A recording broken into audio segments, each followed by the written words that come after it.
Within 50 seconds, the missile has peaked above the Earth's atmosphere. It reaches its top speed. The engine drops off. The bus releases multiple warheads as well as decoys. The radar systems on the ground are overwhelmed and unable to differentiate the two when they are in post-boost phase. Re-entering the atmosphere, the decoys burn off, and the warheads enter their terminal phase.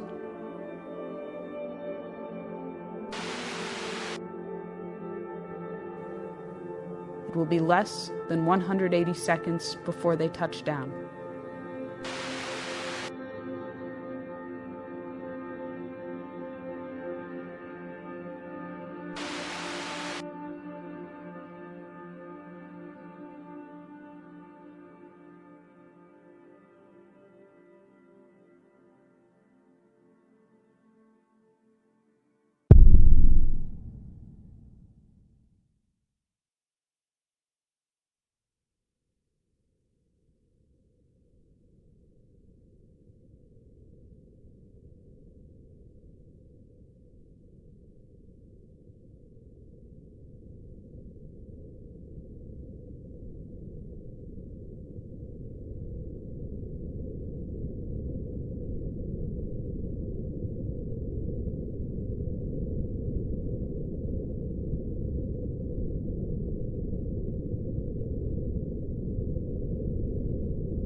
World War III is said to be closer now than at any time since the last World War. World War I was called the war to end all wars, and most believed that after World War II and the introduction of atomic, then nuclear, weapons that the world had seen its last global conflagration. But today, some observers say, the world is so tense and teetering on the edge of a powder keg that great power war is once again possible, more so now than at any time in the last 6 decades. As reported by Britain's The Sun, experts believe there are a number of potential flashpoints: Eastern Europe, the South China Sea, the Korean Peninsula and, as always it seems, the Middle East. Experts noted that both Russia and China are pouring vast sums of money and resources into improving their military capabilities, even to the point of rivaling the United States.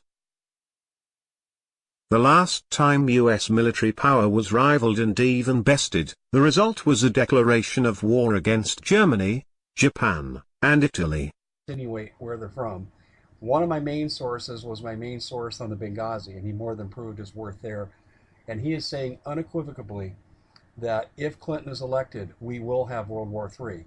He said if Donald Trump is elected, we might have war with China in the South China Sea because they want to disrupt the TP. If ever there were a time to prevent such an attack, it would be now,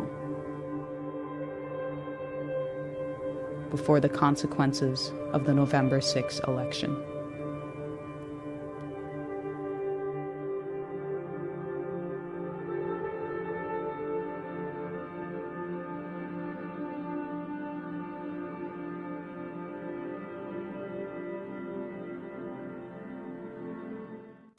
U.S.-led military intervention into Syria and beyond.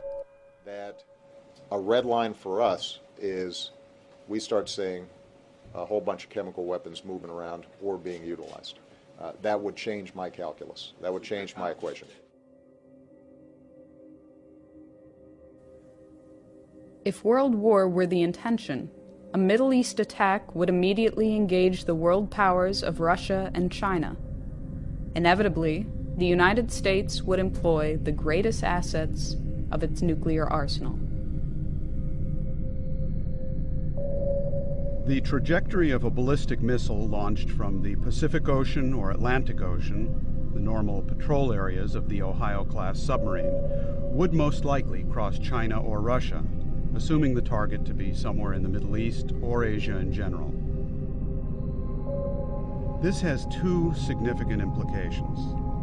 First, the U.S. would have to inform Russia or China of its intentions prior to initiating a strike from a submarine, if either of those two nations was not the intended target, which blunts the effectiveness of the strike. Second, the launch acts as a datum for the submarine itself.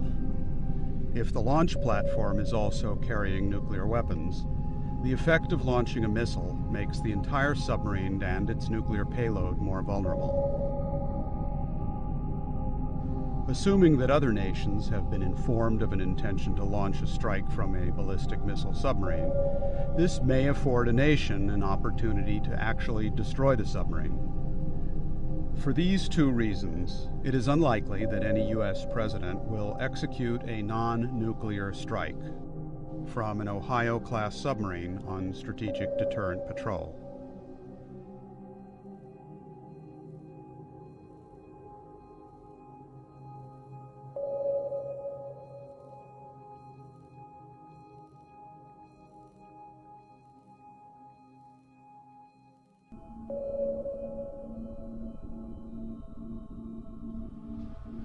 That goes off in full in the first shot.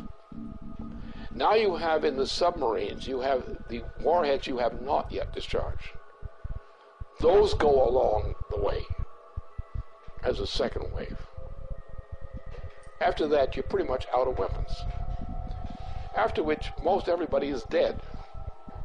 Most logistical systems are dead, non-functional. You have a situation where the effect of this kind of firing creates a continuing effect which may go for several years. Now, instead of having one bomb, which is it's a nuclear super bomb with thermonuclear implications. Now, imagine you have the same kind of thing or less, and you have not one big bomb. You have a whole barrage of such things. The exchange involves. The US and Russia have made progress on a deal to restore a truce in Syria but failed to make a breakthrough. US Secretary of State John Kerry told the press in Geneva that the vast majority of technical discussions had been completed, but the details had to be worked out. It's unclear whether Washington and Moscow could overcome the final hurdles, as both support opposing sides in the conflict. We agreed the specific areas on which we will work with the parties of the conflict. Russia will work with the Syrian government. The United States will work with the opposition.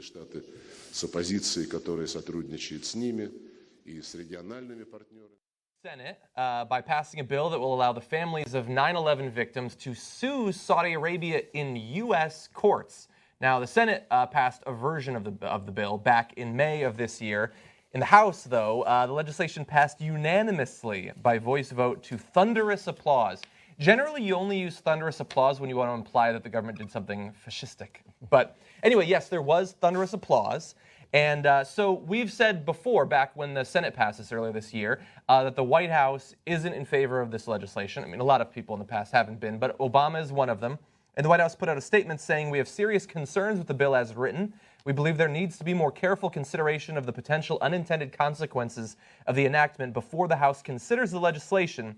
We'd welcome opportunities to further engage with the Congress on that discussion." So we don't know at this point if he will attempt to veto the legislation. Now, the reason that this is necessary, why are we talking about this so long after 9/11? Why couldn't they already do it? Well, under current U.S. law, victims may sue a country designated as a state sponsor of terrorism, like Iran. This bill would allow citizens to sue countries that don't currently have that designation, like Saudi Arabia. Interesting. The realities of war. Are they planning on some kind of widespread economic unrest in the U.S. that would require NATO forces? It is, and you do not want to have been yelling, "Oh, the UN's going to take over global governance." They've been crazy, but now they're right. Yeah, well, when Geithner said he would be open to the idea of a global currency last week, those conspiracy people had suggested that for years. You're not wrong.